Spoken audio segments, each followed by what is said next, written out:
আসসালামু আলাইকুম। আজকে আমি আবার নতুন একটি রেসিপি নিয়ে চলে আসলাম। আজকে আমি রান্না করব ইলিশ মাছের তেল পেঁয়াজি। এই রান্নাটা অসম্ভব মজা হয়। এটা যে কত মজা আমি আপনাদেরকে বলে বোঝাতে পারবো না। না খেলে আপনারা বুঝতেই পারবেন না। অসম্ভব মজা হয়। তো এর জন্য লাগবে আমাদের ইলিশ মাছ। ইলিশ মাছটাকে আমি কেটে ধুয়ে পরিষ্কার করে নিব। তো একটি বাটির মধ্যে আমি 1 কাপ মতো পেঁয়াজ কুচি দিব, আর দিব আমি কয়েকটি কাঁচামরিচ ফালি। এরপরে দিব আমি স্বাদ মতো লবণ আর হলুদ। আরো দেব 1 চা চামচ মরিচের গুঁড়া, 1 চা চামচ ধনিয়ার গুঁড়া, আর 1 চা চামচ জিরা বাটা। দিয়ে আমি এগুলোকে হাত দিয়ে চটকে চটকে সুন্দরভাবে মাখিয়ে নিব।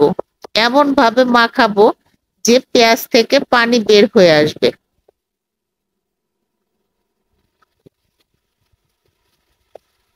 সময় নিয়ে মাখাতে হবে। তো মাখানোর পরে আমি এর মধ্যে মাছ দিয়ে আলতোভাবে মাখিয়ে নিব। মাছগুলোর গায়ে যেন মশলাটা সুন্দরভাবে লেগে যায়।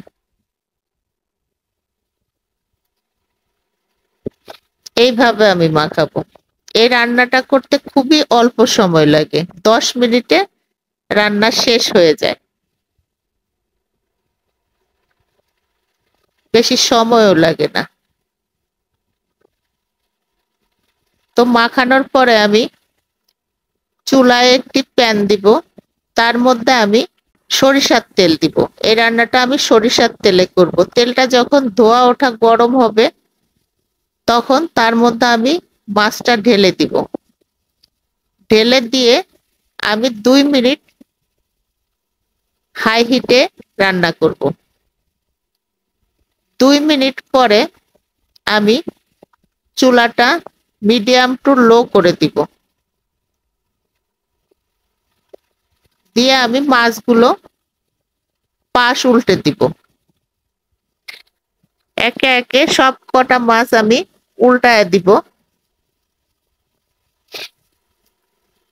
দেওয়ার পরে আমি যে বাটিতে মাছটা মাখিয়ে রেখেছিলাম ওই বাটিটা ধুয়ে আমি সামান্য একটু 2 টেবিল চামচ মতো পানি অ্যাড করে দিব। দিয়ে আমি ঢাকনা দিয়ে ঢেকে 5 মিনিট রান্না করব। আর রান্নাটা করব আমি মিডিয়াম টু লো হিটে।